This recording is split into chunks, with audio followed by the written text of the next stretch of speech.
The stagecoach kicked up a cloud of red dust, and through it I saw her for the first time. My heart hammered against my ribs like a trapped bird.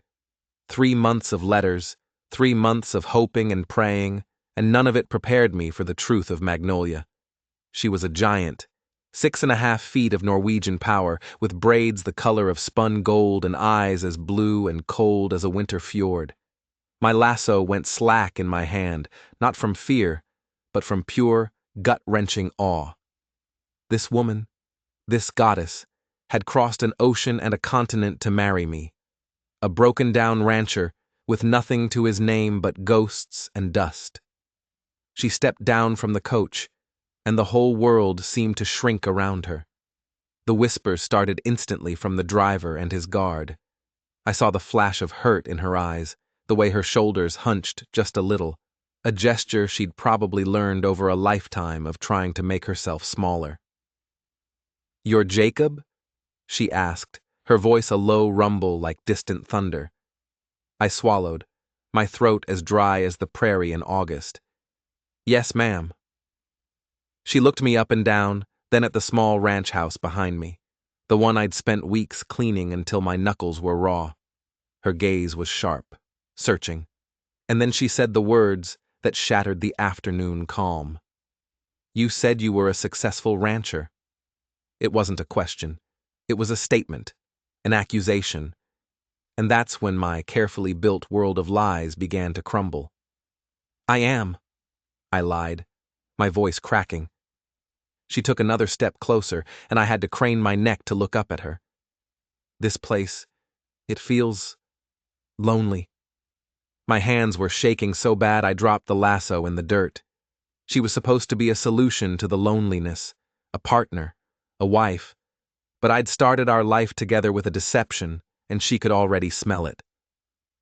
"You're not what I expected," I whispered, desperate to change the subject.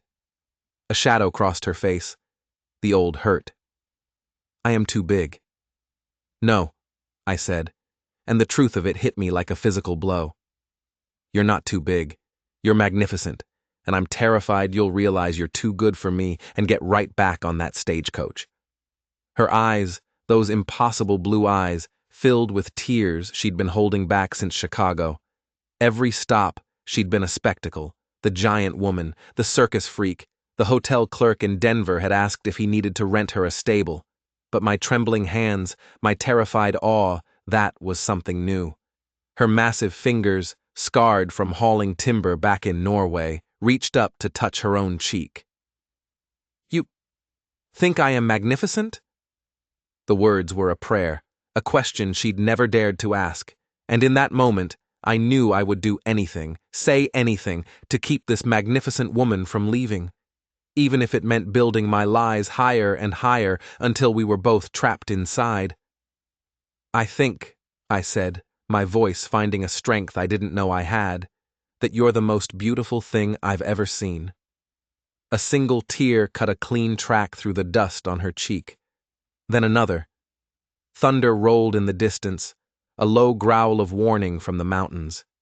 She looked past me, at the little house, the neat rows of wildflowers, the horses grazing peacefully. She saw the dream I had painted for her in my letters. She didn't see the nightmare hidden underneath. "I have been alone for so long," she whispered, the wind whipping her words away. "Not any more," I promised, holding out my scarred hand. "Not if you'll have me." Lightning split the sky. She reached out and her hand swallowed mine completely. Her touch was warm, steady, and unafraid, and my heart ached with the weight of my secrets. She thought she was marrying a successful rancher, a man of substance. She had no idea she was tying her future to a ghost who was about to lose everything. The first raindrops hit the parched earth, big as silver dollars. The storm was coming, and it was going to wash everything away. But we just stood there, holding hands, two strangers bound by lies and loneliness, as the sky opened up. The rain came down in sheets, soaking us in seconds, turning the ranch yard into a sea of mud. I tried to pull her toward the house, but she didn't budge. She was an anchor in the storm. Then she did something that left me speechless. She bent down, scooped me into her arms as if I weighed nothing, and carried me toward the porch. I should have been embarrassed. My pride should have been screaming. But cradled against her powerful chest, listening to the thunder of her heart, I just felt safe, protected. She carried me over the threshold like a bride carrying her groom, and the warm lamplight of the kitchen wrapped around us. A fire was crackling in the hearth, coffee was warm on the stove, everything was perfect, a perfect scene for a perfect lie. She set me down gently, her wet buckskin dripping on the floor I'd polished just that morning. She was uncertain, looking around the small, warm room. This was her new home, and it was all built on sand. "My trunk," she said suddenly, her eyes wide. "It is still outside." "Lord Almighty!" I panicked, turning for the door. The last thing I needed was for her few worldly possessions to be ruined. But her hand clamped down on my shoulder, stopping me cold. Her grip was gentle, but firm as granite. "The rain will not hurt my things," she said, her eyes scanning my face, noting the hollows in my cheeks. "But you will catch a chill. When did you last eat a proper meal, Jacob Hayes?" I looked away, ashamed. "Been busy, getting ready for you." Her heart, I could see it in her eyes, broke a little for me. This gentle cowboy, starving himself to make everything perfect for her. She didn't know I'd been starving for 3 years, starving for hope. "Sit," she commanded, pointing to a chair. "I will cook." "Now hold on," I protested. "You're the guest. I should be—" She turned to face me, and in the firelight, she looked like a Viking queen. "In my country, we say an empty stomach makes a poor husband. You will eat. Then we will talk of this marriage." The word marriage hung between us, thick and heavy. We were strangers, complete strangers, about to be legally bound. I sank into the chair, the weight of it all pressing down on me. I had to tell her, at least some of it. "Magnolia," I started, my voice low. "There's something you need to know." She moved around my kitchen with a grace that defied her size, finding flour, eggs, milk. Her hands, so powerful, were now deft and sure as she mixed batter for pancakes. The smell began to fill the small room, a smell like home, a home I was terrified of losing. "I wasn't always alone out here," I said, the words scraping my throat. "I had a wife, Sarah." Her hands stilled for a fraction of a second. The batter sizzled as she poured it onto the hot griddle. "She died," I choked out. "Giving birth to our son. The baby died too." I stared into the fire, seeing their faces in the flames. "Doc said she was too small, too fragile. I buried them both out back, under the oak tree." The kitchen was silent, except for the sizzle of the pancakes and the drumming of the rain against the roof. Magnolia flipped them with an expert flick of her wrist. Her movements were steady, but I saw the compassion in her eyes, the shared pain of a lonely soul. "After that," I continued, my voice breaking, "the loneliness, it nearly killed me. 3 years of talking to ghosts, 3 years in a house that was too empty." She slid a plate of golden pancakes in front of me and sat down across the table. Her face, in the warm lamplight, was an open book of understanding. There was no judgment there, just a quiet strength that called to the broken parts of me.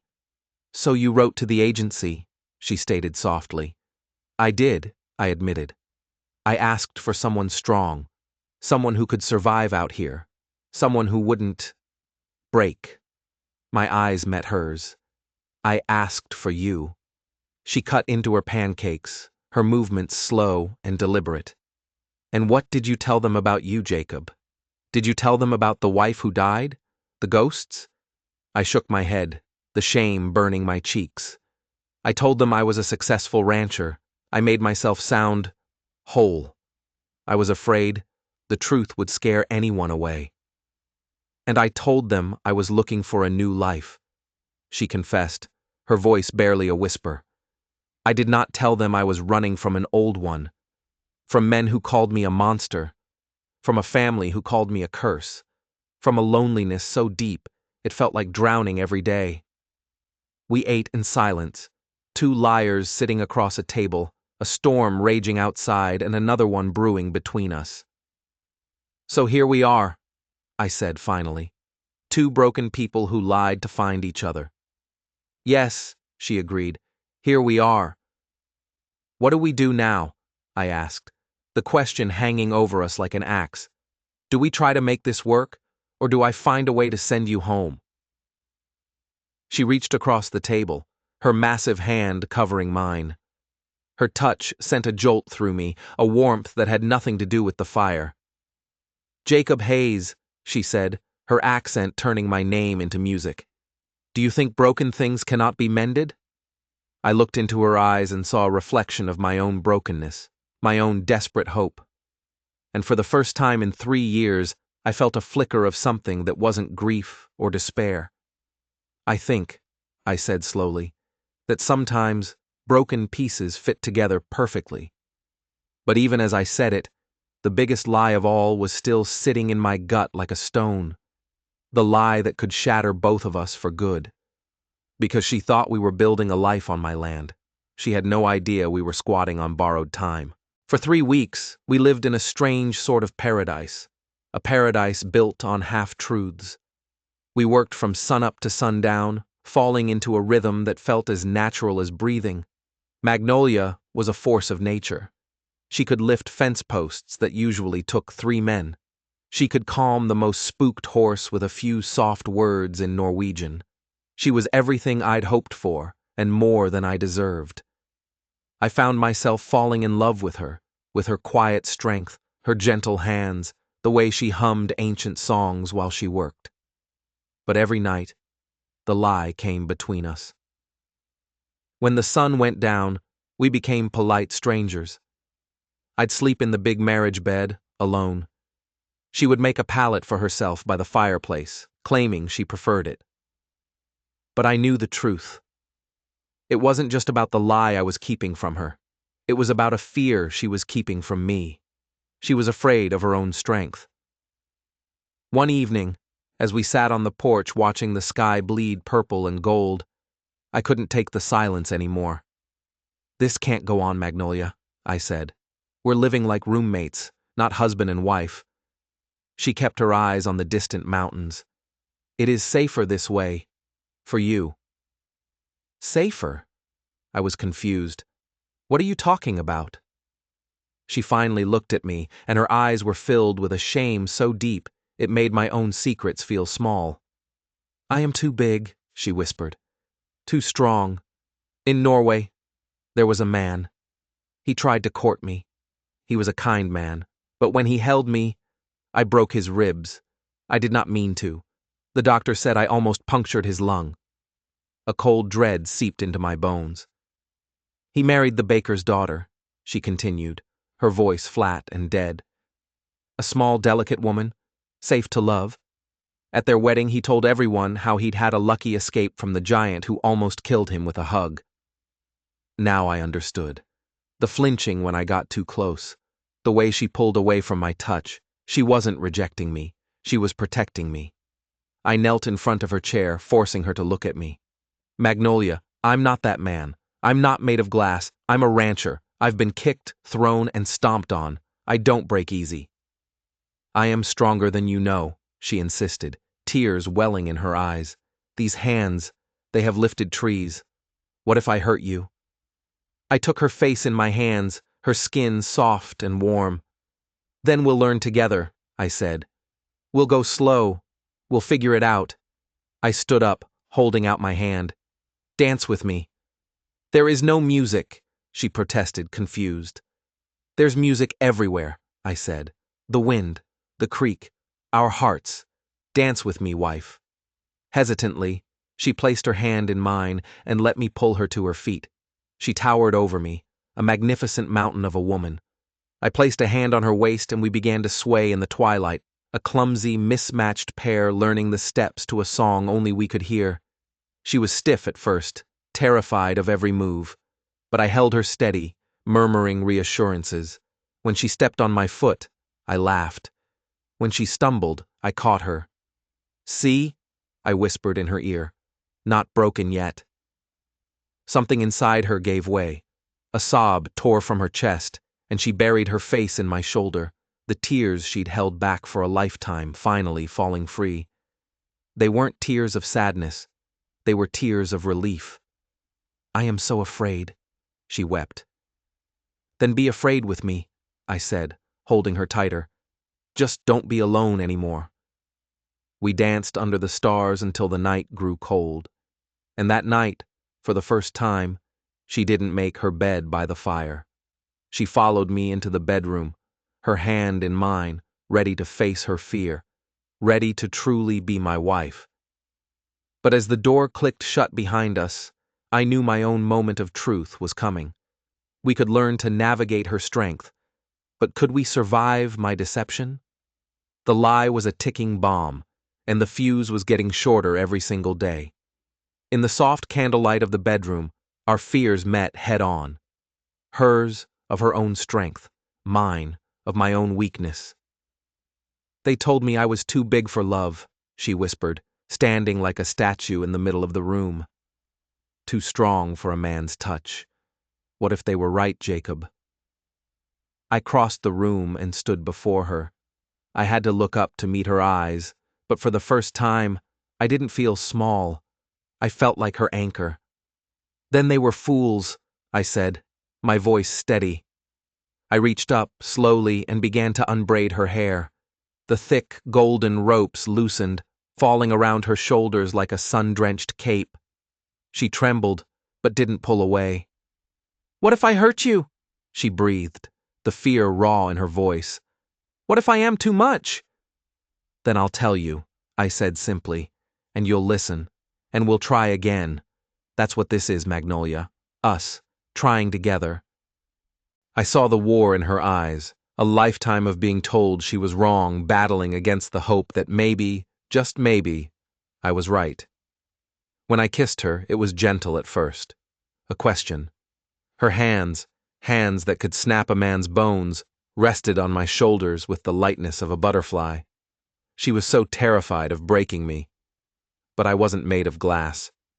I kissed her back with all the pent-up loneliness and love of the past 3 years, pulling her down to me, showing her she didn't need to be afraid.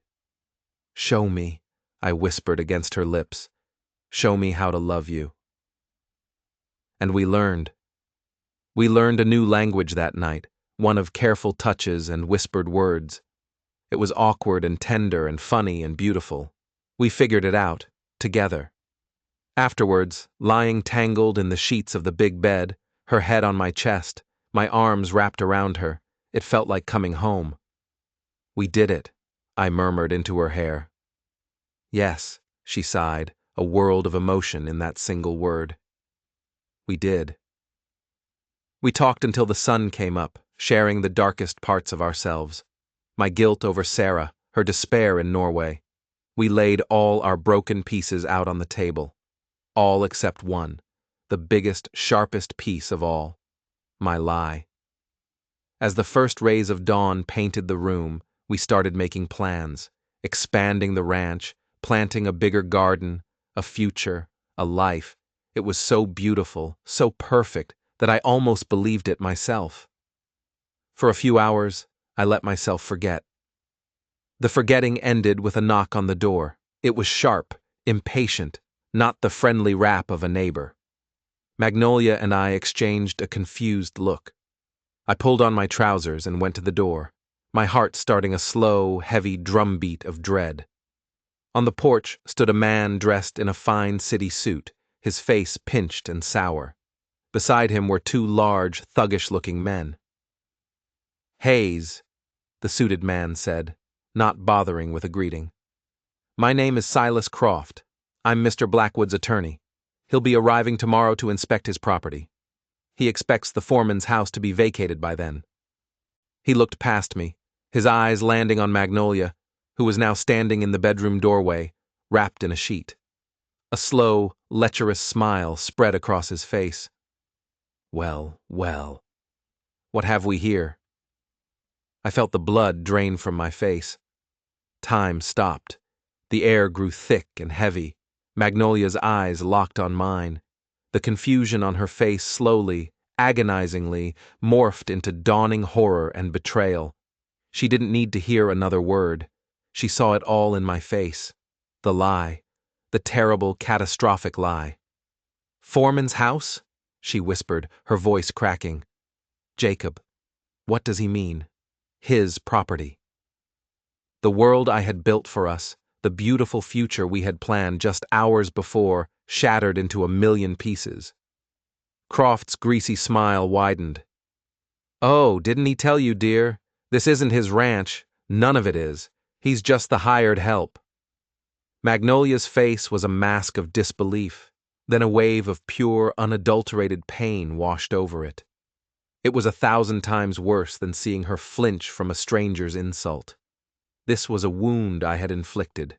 I had taken her hope and used it to build a fantasy on land that belonged to another man.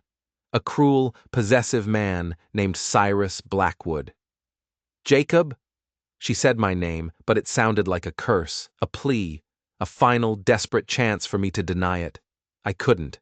I could only stand there, mute, as my lies came crashing down, burying us both in the rubble. The lawyer, Croft, was still talking. Something about contracts and trespassing, but his voice was a distant buzz. All I could hear was the sound of Magnolia's heart breaking. All I could see was the light in her magnificent blue eyes dying out, extinguished by my betrayal. The two thugs with him took a step forward, their intentions clear. They were here to throw me out. I had brought this woman across the world to a home that was never mine, and now I was about to be tossed into the dirt at her feet. And the worst part? The truly unforgivable part? The man who owned this land, Cyrus Blackwood, was the devil himself, and I had just delivered an angel right to his doorstep. The silence in the house was a living thing. It was heavy, suffocating. Croft and his men had left, promising to be back with Blackwood the next day. They were gone, but the damage was done. Magnolia stood by the cold fireplace, wrapped in a blanket, her back to me. She was as still as a stone statue in a graveyard. "Magnolia," I started, my voice hoarse. "Please, let me explain." She didn't turn. "Explain what?" she said, her voice hollow. "Explain the lies? Or just the ones I found out about?" Each word was a knife twisting in my gut. "It started small," I pleaded, desperate for her to understand. "After Sarah died, I lost everything. The doctor's bills, then a bad winter. I had to sell the ranch. Blackwood bought it. He kept me on as foreman. It was humiliating, living as a servant in my own home." I took a step towards her. "When I wrote to the agency, I wanted to feel like a man again, just on paper. I told them I owned the place. I never dreamed they would send someone like you. I was going to tell you, I swear. I fell in love with you. And I was a coward." Finally, she turned. Her face was pale, her eyes blazing with a cold fire I'd never seen before. "You fell in love with me? Or you fell in love with the idea of me, the strong woman who could help you fight your battles? You did not want a wife, Jacob. You wanted a soldier." "No, that's not true." "Isn't it?" she shot back. "This Blackwood, what kind of man is he?" I looked away, unable to meet her gaze. "He's a bad man. He collects things. Land, horses, people. He's cruel.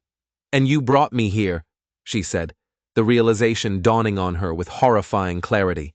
"You brought me into his world, under his roof. Did you think he would not see me, a giantess on his property? Did you think he would not want to collect me too?" The shame was so thick I could barely breathe. She was right. In my selfish, desperate loneliness, I hadn't thought it through. I had only thought of myself, of my empty bed, my empty life. I had put her in terrible danger. "We have to leave," I said, my voice urgent. "Now, before he gets here. We can pack a few things, head west. To California, maybe. Start over. For real this time. She gave a bitter, humorless laugh. Start over? With what? More lies? We have nothing, Jacob. I have nothing. I left my home, my country, for the promise you made me. A promise of a home, of a place to belong, and it was all smoke. She walked to the window and looked out at the land. My land. The land that held the graves of my wife and child.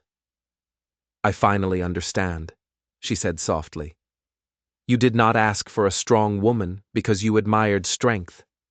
You asked for one because you knew a delicate one would be broken here. You knew what was coming. The front door burst open. It was Blackwood, a day early. He was a big man, not as tall as Magnolia, but wide and imposing, dressed in expensive black clothes that seemed to suck the light from the room. His face was cruel, with small, intelligent eyes that missed nothing. He took in the scene in a single glance, me, panicked and pathetic, Magnolia, proud and defiant even in her disillusionment. His eyes landed on Magnolia and stayed there. A slow, possessive smile spread across his face, the exact same one his lawyer had worn. It was the smile of a wolf looking at a lamb. Well, well, Hayes, Blackwood drawled, his voice like gravel. I see you've acquired some new livestock. He walked towards Magnolia, circling her as if inspecting a horse he was about to buy. Quite a specimen. Where did you find it? I stepped between them, my fists clenched. That's my wife, Blackwood, and you'll show her respect. He laughed, a short, ugly sound. Your wife? In my house? On my land? I think you're confused about the order of things here, Hayes. Everything on this land, his eyes raked over Magnolia again, belongs to me. Magnolia didn't flinch. She looked down at Blackwood with an expression of pure contempt. I belong to no man, she said, her voice ringing with the strength of her ancestors. Blackwood's smile vanished. His eyes turned cold and hard as stone. We'll see about that, he hissed. Croft, get this squatter's things and throw them out. He has 1 hour to be off my property. The woman stays. This was it. The nightmare I had created was coming true. Blackwood wasn't just going to take my home, he was going to take my wife, and it was all my fault. I looked at Magnolia, at the woman I had betrayed, and I saw something shift in her eyes. The hurt was still there, but something else was rising to meet it. A cold, hard fury. The fury of a Viking warrior. She had been right. I had brought her here to be my soldier, and the war had just begun. Blackwood's thugs started forward, grinning. They were going to enjoy this. But before they could take a single step into the room, Magnolia moved. She didn't rush. She didn't panic. She simply placed herself in the doorway, her massive frame completely blocking the entrance. She unfolded her arms and stood, a silent, immovable mountain. The thugs faltered, their grins fading. They looked to Blackwood for instructions. What are you waiting for? Blackwood snarled. Move her. One of the men, bolder than the other, reached out to shove her aside. It was a mistake. A terrible, terrible mistake. Magnolia's hand shot out and caught his wrist. She didn't squeeze hard, didn't try to hurt him. She just held him. The man's face went white. He tried to pull away, but his arm wouldn't budge. It was like being handcuffed to an oak tree. He looked down at her fingers wrapped around his wrist, then back up at her face, his eyes wide with a primal fear he'd probably never felt before. She leaned in, her voice a low, dangerous whisper. You will not touch my husband, she said. You will not enter this house. You will leave. Now. She let him go, and he stumbled back into his partner, clutching his wrist as if it were broken. Blackwood's face was purple with rage. He was a man used to getting his way, used to people cowering before him. This quiet, powerful defiance was new to him, and he hated it. You foolish woman, he roared. This is my property. You are trespassing. I'll have the sheriff drag you out of here in chains." "Go get him," Magnolia said, her voice calm. "We will wait." While Blackwood was sputtering, his authority completely undermined, I felt a switch flip in my own head. The shame, the fear, it was all still there. But Magnolia's courage was infectious. For 3 years, I had let this man bully me, humiliate me, take everything from me. I had cowered. But I wasn't just fighting for myself anymore. I was fighting for her. "She's right, Blackwood," I said, my voice clearer and stronger than it had been in years. "You should leave." He whirled on me, his fury now directed at its familiar target. "You think this little show changes anything, Hayes? You are nothing, a pathetic widower I keep around out of pity. You have no power here." "That's where you're wrong," I said, and I walked over to the loose stone in the hearth, the place where I'd hidden my only secret weapon, my one, desperate, long-shot hope. For 3 years, I hadn't just been mucking out stalls and mending fences. I'd been studying, reading, learning. I pulled out a small, worn, leather-bound book and a sheaf of papers. "This is the original county survey book from 1865, I said, my voice shaking with adrenaline. "And these are copies of the original deed for this property, the one your father filed." Blackwood's eyes narrowed. "What is this nonsense?" "It's not nonsense," I said, my heart pounding. "Your father was a cheat and a thief, just like you. When he registered this land, he filed the paperwork in Denver, but he deliberately used a faulty survey map. The northern boundary line is off by 200 yards. According to the original territorial survey, the legally binding one, this house, the barn, and the spring, they aren't on your property at all. They're on the adjacent parcel." I held up the final piece of paper. It was a fresh claim, filed with the land office just last week. The parcel that was, until last Tuesday, unclaimed federal land. The parcel that now belongs. I took a deep breath, letting the words roll out sweet as revenge, to my wife, Mrs. Magnolia Hayes. The room was dead silent. Blackwood stared at the papers, then at me, then at Magnolia. His mind, quick and cruel, was processing the information, looking for a flaw, an escape. He couldn't find one. I had spent 3 years making sure of it.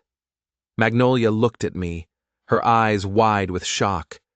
The betrayal was still there, but now it was mixed with something else. A flicker of awe. She thought I was just a simple cowboy, a broken man. She hadn't realized I was a patient one, a clever one. I had lied to her about who I was. That was true. But I had just told the truth about who we could be. Owners. Blackwood's face contorted into a mask of pure hatred. This wasn't just about a house anymore. It was about humiliation. He had been outsmarted by his foreman, beaten by the hired help. "This changes nothing," he snarled, though his voice lacked its earlier conviction. "A piece of paper won't save you. I'll tie you up in court for years. You'll starve before you ever see a drop of water from that spring. This land is mine. It will always be mine." He lunged, not at me, at the papers in my hand. He was fast, but Magnolia was faster. She moved like a lightning strike, her large body suddenly a blur of motion. She didn't hit him. She didn't need to. She simply caught him mid-lunge, her hands on his shoulders, and stopped his momentum cold. It was like watching a charging bull run into a brick wall. Blackwood grunted, the air forced from his lungs. For a moment he was suspended there, held effortlessly by the woman he had dismissed as livestock. She looked down at him, her blue eyes as cold and hard as glaciers. "My husband has beaten you with his mind," she said, her voice dangerously quiet. "Do not force me to beat you with my body. You will lose." She released him, and he stumbled back, his expensive suit rumpled, his dignity in tatters. He looked from her powerful frame to my triumphant face and knew he was beaten. For today, at least. This isn't over, Hayes, he spat, backing towards the door, his thugs trailing uselessly behind him. I'll ruin you. I'll ruin you both. Then they were gone. The dust from their carriage, the only sign they'd ever been there. The adrenaline drained out of me, leaving me weak and trembling. I leaned against the mantelpiece, the papers clutched in my hand. We had won. We had actually won. I looked at Magnolia. She was staring at me, her expression unreadable. I had saved our home, but I didn't know if I had saved our marriage. You lied to me, she said. It wasn't an accusation anymore. It was a simple, painful fact. Yes, I admitted. I did. I was ashamed of who I was, of what I'd lost. I wanted to be the man I thought you deserved. The man I deserved, she said softly, is the man who stood up to that monster. The man who spent 3 years fighting in secret for his home. Why did you not show me that man? I didn't know he was still in there, I confessed, my voice thick with emotion. Not until you showed up. You didn't just give me a reason to fight, Magnolia. You gave me the courage to win. She crossed the room and stood before me. She reached out and took the papers from my hand, her fingers brushing against mine. Her touch was hesitant, gentle. This paper, it says the land belongs to me. I filed it in your name, I explained. Magnolia Johansson Hayes. It was my wedding gift to you. I know it's not what I promised, but... She put a finger to my lips, silencing me. She looked from the paper to my face, and the last of the hurt in her eyes was replaced by something so powerful, so full of love and acceptance, it took my breath away. You promised me a home, Jacob Hayes, she said, a slow smile spreading across her beautiful face. You are a man of your word. She tore the claim papers in half, then in half again, and dropped the pieces into the fire. I stared, speechless, as our victory, my wedding gift, turned to ash. What did you do? I stammered. That was your victory, she said, her hand coming up to cup my cheek. Our home does not need paper. It needs truth. She leaned down and kissed me, and this kiss was different from the one before. It wasn't a question or a discovery. It was a statement, a promise, a beginning. That night, for the first time, there were no lies between us, no fears. Just two people, two formerly broken souls who had found in each other the missing pieces of themselves. We weren't the people we had pretended to be in our letters. We were something better, something real. We had faced down the monster, and we had won. Not just a piece of land, but a future. Together. We knew Blackwood wouldn't give up easily, that there would be other fights to come, but we would face them the same way. Her strength and my wits. A partnership forged in lies, but tempered into truth by love. As the sun rose over our mountains, on our land, I looked at the magnificent woman sleeping beside me and knew, with a certainty that settled deep in my bones, that I was finally, truly, home. The story of Jacob and Magnolia is a reminder that sometimes the home we're searching for isn't a place, but a person. It's about finding that one soul who sees you, truly sees you, and loves you not in spite of your broken pieces, but because of them. If this story touched your heart, do us a favor and hit that subscribe button and ring the notification bell so you never miss another tale. And we want to hear from you. Let us know in the comments where you're watching from. Whether you're from Norway or Colorado, Texas, or Tennessee, stories like this connect us all, reminding us that love's greatest power is its ability to make us brave. Until next time, keep fighting for your home, whatever that may be.